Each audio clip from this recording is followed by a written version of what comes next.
Today I'm going to start a big topic in American history, the issue of slavery. To understand America, you must understand the South, one of our most unique regions, and to understand the South, you cannot even begin to understand it unless you understand the history of slavery. And I said the main theme of this half of the class is the increase in democracy, along with the increase in slavery over time, and the two systems are incompatible. So I'm talking under the slavery PowerPoint, slides 1 through about slide 30, I'll deal with slavery. And there's lots of things that you can Google online as well.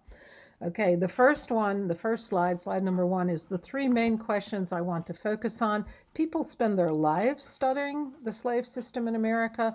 There are people who have spent their lives studying part of the slave system in America.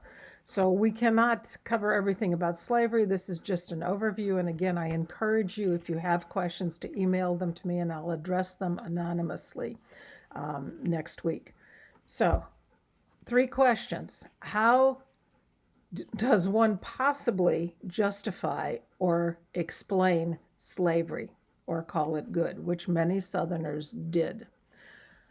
How does slavery change over time from an evil thing, which Thomas Jefferson said it's a horrible thing, but we have no solution to it, to before the Civil War, by 1860, slavery has become a positive good, that slavery is a good thing, it's a good system. So how and why did this change happen?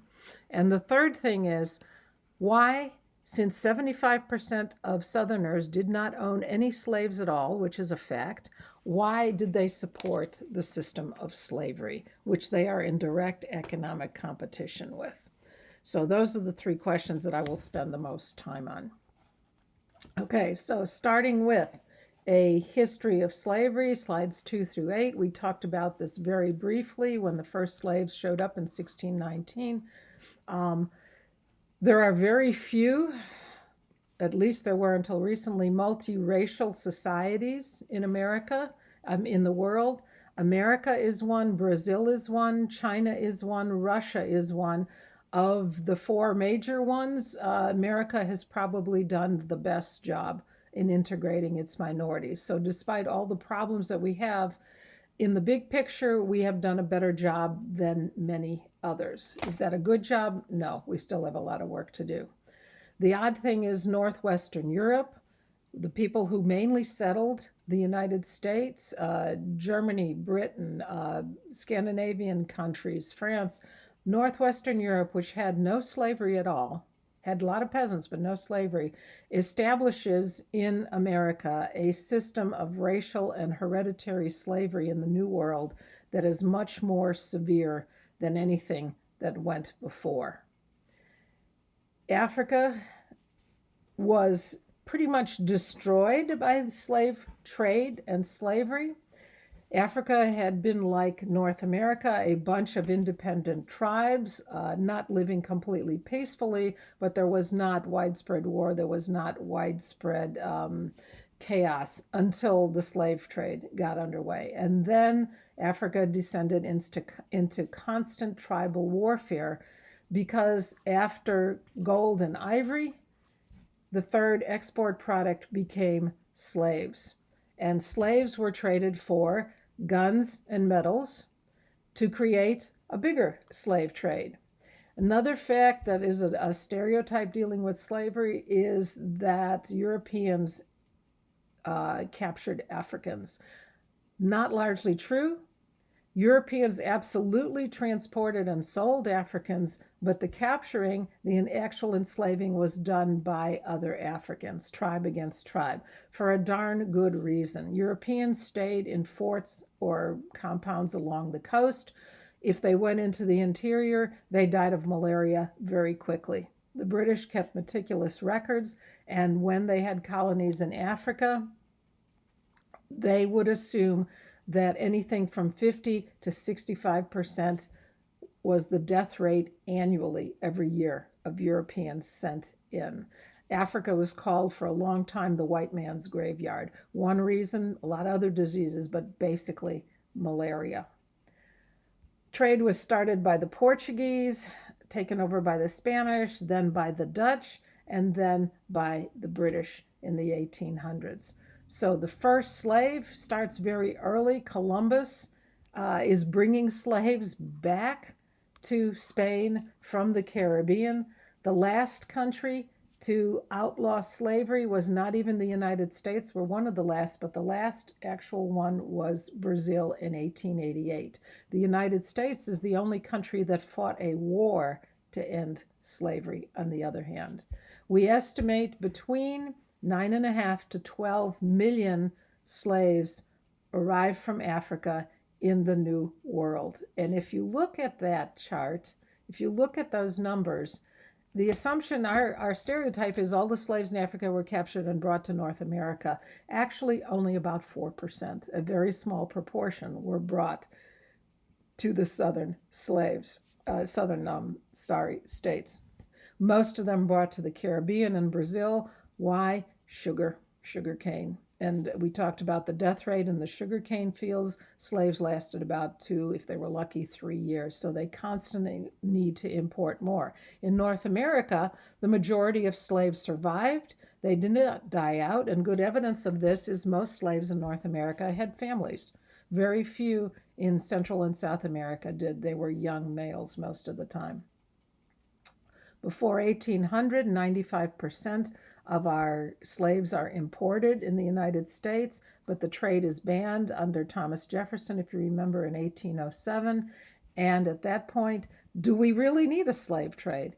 We are producing our own slaves. The peak of the slave trade was about 75,000 a year into the United States, and a 75% survival rate. Most of them survived. This was a horrible, horrible business to be in. Why would anybody become a slave trader? Incredibly profitable. Absolutely huge profits. On the coast of Africa, you could buy a healthy young adult, male or female, for about $10 worth of trade goods. You could take that same person into North America, sell them in the slave markets, anything from $600 to $1,500. So in other words, in one voyage, you could earn, at that time, $250,000. So you basically retired after one voyage. Liverpool, after 1800, England became the center of the slave trade, and 1,000 ships a year left the port of Liverpool for the African coast. They brought and sold to various parts of the world close to 500,000 slaves a year. If you look at those slides, you can see ships that were specifically designed to transport slaves and built to transport slaves. They allocated about a square foot of room per slave. That doesn't mean you can't curl them up in a square foot, but stretched out, if you measured it, they couldn't lay on their back, they couldn't lay on their stomach. Basically, you had to lay side by side like sardines. They were brought up on the deck once a day. There's a slide of that too. To exercise, to get some air while they were up on deck. Members of the crew took buckets of salt water and washed down the boards that the slaves were sleeping on. So you can imagine the horrors of the slave trade. There is no sanitation. Any kind of disease spread like wildfire. What happened if a ship's captain saw somebody that was ill or who they suspected of getting ill? They would unchain them and throw them overboard alive to drown in the ocean, rather than have the illness spread among the ship's passengers. This was also true not only of slaves, but also of whites traveling across the Atlantic. If there was a sick member or a sick passenger, he was often tossed overboard rather than have the whole ship die of the illness. So the slaves are captured in Africa, sometimes hundreds of miles from the coast. They are taken chained and mixed tribes, so they couldn't communicate with each other. They wanted different languages, specifically so they couldn't hatch any kind of a rebellion. And they walk to a fort along the coast, basically a prison fort. They might wait weeks or months until a ship comes along. They are sold, young, old, whoever couldn't make the trip to the coast was basically left to die or killed along the way. The Middle Passage is the real horror story, is the passage across the Atlantic. We estimate, from what we know, 10 to 70% death rate on the trip, depending on conditions on the voyage. 500 to 600 slaves per ship, with a very small crew of maybe 20, 25 people who always went armed, of course. They were always chained. Slaves were always chained, number one. The fear of mutiny. Number two, if they were unchained, many would jump immediately overboard and commit suicide. They had no idea what was going on. They have never left their native village and the area around it. They are ripped from everything they know. They are put on a ship with people they've never met before, speaking different languages. They had no idea what was going on. And suicide was a really serious problem. There were mutinies, and there is a slide of that, never talked about, but we have records of over 300 mutinies that were actually recorded and unsuccessful, where the crew shot the ringleaders and ended the mutiny. There were also about 150 ships, slave ships, lost at sea in perfectly good weather, that we assume the mutiny succeeded and the slaves sunk the ship, or it was sunk accidentally. So these are things we never hear about. Did they resist? They resisted constantly from the beginning, but we never hear about the resistance. When they get to North America, of course, they are sold in slave auctions, separated. They've already been separated from most of their family, but if they're still together, they are separated at that point. And then they are marched from wherever they landed on the coast. Richmond was a huge slave auction. So was almost every city in the South that was on the Atlantic coast. And they have to walk to their new home, their plantation, which might again be hundreds of miles. So that's why the ship was called the Middle Passage, because there's a before and an after trip. Those who survived, and about a third died the first year in captivity, those who survived were the tough, the strong, the resilient, the fighters. The weak, the disturbed, died out immediately. So I am moving into the slave system, which is slide number 11, and how slavery was organized. This may be review for some of you. It may be new to some of you. The best way to describe this is the subtitle of Harriet Beecher Stowe's Uncle Tom's Cabin. And the subtitle of that book, which was about slavery, is The Man Who Was a Thing. And that's a perfect description. Slaves are not people in the South. They are possessions. They are property. They are things. On a small farm, a small southern farmer might have a slave or two, usually a family, husband and wife, maybe a couple of African-American children. They live with the farmer, often ate at the same table, often lived in the same conditions as the small farmer. There's a picture in the textbook of a yeoman farmer, which was a man who actually owned his property instead of a tenant farmer. And it looks a lot like a slave cabin, not accidentally. They are living in the same conditions. Of course, you're completely dependent on that family's attitude. Most of them, because they're working in such close proximity to slaves, treated their slaves fairly decently, but you might have somebody who doesn't, and there's nobody you could talk to about it. And you're very, very isolated. Your people are not nearby. The only people you have are your white owner's family. Most slaves lived on a plantation, and the definition of a plantation was somebody who owned 20 or more slaves. So 75% of slaves lived on a plantation. On the plantation, the work was divided because they had a larger slave force. You had field hands that did the actual work in the field, the actual crop work.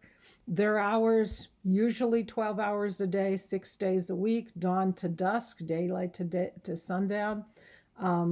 Beginning at what age? 6, 7, 8 years old, they were sent to the fields because they could do some work. 2 systems to organize the field workers.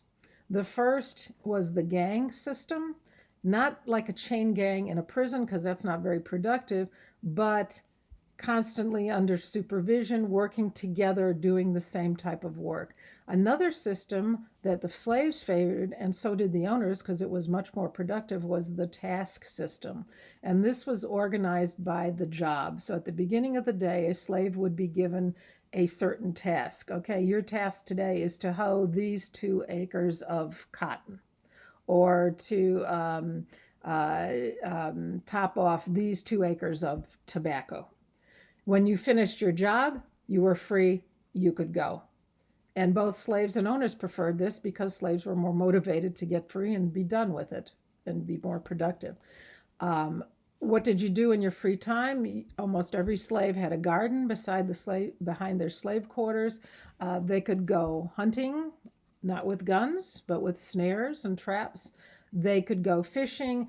They could actually do other work on the plantation and oftentimes were paid for it. So if they did extra work, they were paid for extra work. Not very much, but still paid. About 10 to 25% of slaves, depending on large plantations, were skilled labor. They had specialized skills. They did not work in the field. They did other things. The other category, of course, was house slaves. And if you want a great picture of slavery, Gone with the Wind. Great movie, but really good picture of slave-master relationships. House slaves, oddly enough, we think did have better food usually, sometimes better conditions. They were the first, when the Union Army moved into the South during the Civil War, the first people to leave the plantation were the house slaves. Why? You're on call 24 hours a day, 7 days a week.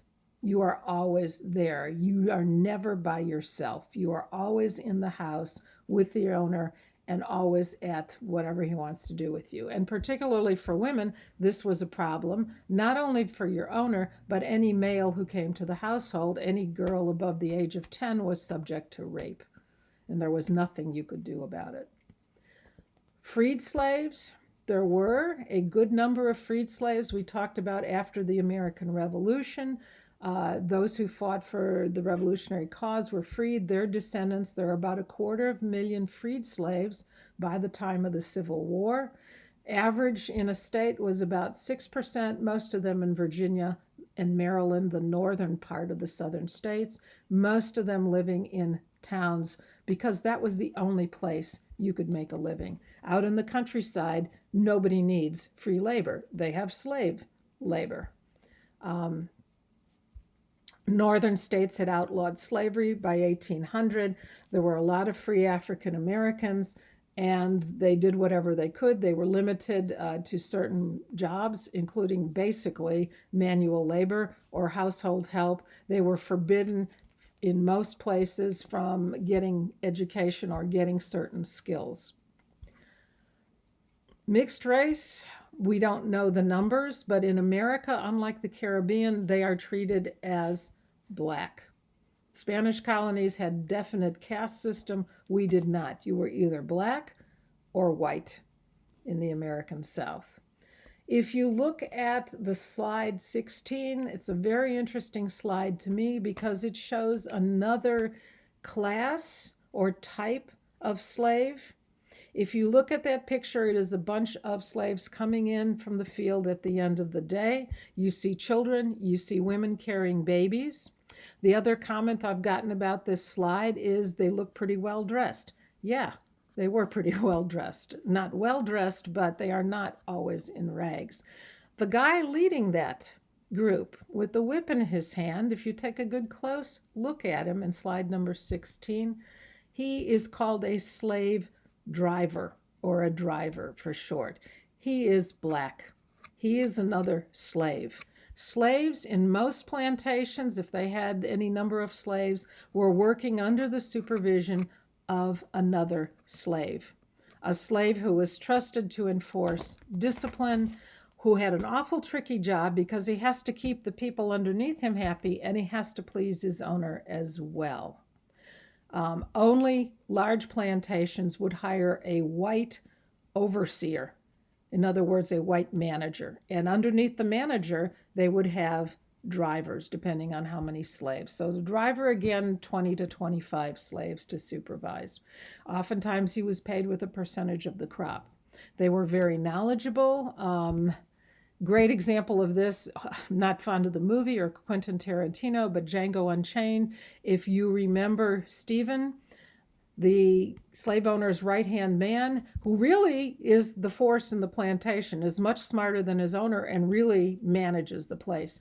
Overseers and slave drivers were often consulted. What should we plant? How many acres should we plant in this field? The owner of the plantation often had no idea of the crops. Not always, but often depended on the advice of the people working underneath him. So this is how slavery is organized. House slaves were often the mixed race slaves, oftentimes children of the owner or his relatives. Conditions, talked about working pretty much dawn to dusk, but you had some free time and they had time on Sundays. They were often encouraged and given land to grow gardens. They could sell the produce from their gardens in town or to other slaves or to the master, and they could keep the money for themselves. So we don't hear about that very often. If you are picking cotton, as we saw in 12 Years a Slave, the average was to pick about 150 to 200 pounds of cotton a day. Sometimes owners would set up races and give special rewards to see who could pick the most cotton because that was to their benefit. Living conditions, basically a single room cabin with a dirt floor. If you were lucky, you had a window. Close quarters, the entire family, often extended relatives. You might have 10 to 12 people in the size of your average size bedroom today at home. So illnesses, sickness, cholera, malaria, yellow fever, scarlet fever, especially pneumonia in the wintertime, was a serious problem. It was not unusual on large plantations to have 50% of the slaves calling in sick, basically, and saying, I can't work today, I'm sick. Were they really sick? Sometimes they were faking it, oftentimes they were not. High death rates of slaves. The average lifespan of a slave was middle to late 30s. That's even less of Anglos at the time, particularly infants. If you could, you took your baby to the fields until it was old enough to walk, and then it was left in the care of older children who were too young to work in the fields, or slaves that were very old and just couldn't do much work anymore. So there's a very high death rate, particularly of infants and little children. Log cabins average about 15 feet square with a fireplace, often 10 to 12 people. A European traveler in the South called slave cabins, quote, not as good as many of our stables are in the northern states, which was true. What is their food? Same diet day in and day out.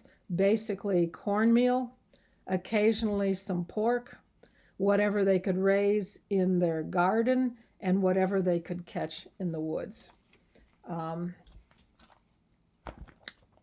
Work system. Why use slave labor? Why not use hired labor?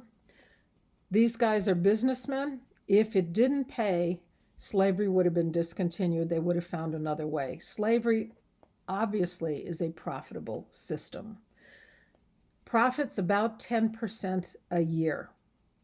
Sounds pretty good. If you look at the interest rate on your bank accounts right now, if you get more than 1%, you're doing very well. So 10% a year was a pretty good rate, unless you compare it to northern factories at the same time, because their profit rate was 25% a year. So is slavery profitable? Yes.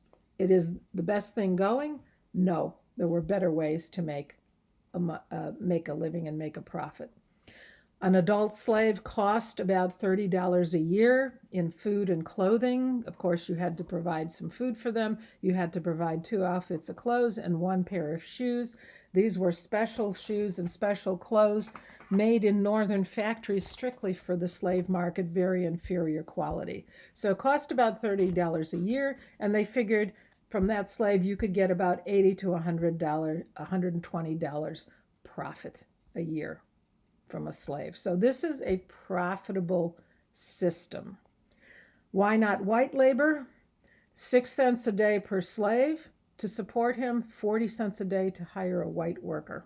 So clearly, slavery is a cheaper alternative than white labor. The other factor is, of course, whites wouldn't often work in the field, refused to work because they considered it slave labor, would not do the same work alongside slaves. This is not always true. If you look at 12 Years a Slave, when they're out picking cotton, there is a white day laborer with them. On the other hand, if the slaves don't pick about 200 pounds a day, what happens to them? They get whipped. If a white laborer does not pick 200 pounds a day, and the guy in the movie did not, what happens? He doesn't get whipped. He basically gets less money per day. Profitable system. It takes 2 white men to make a black man work. That was a very common expression in the South.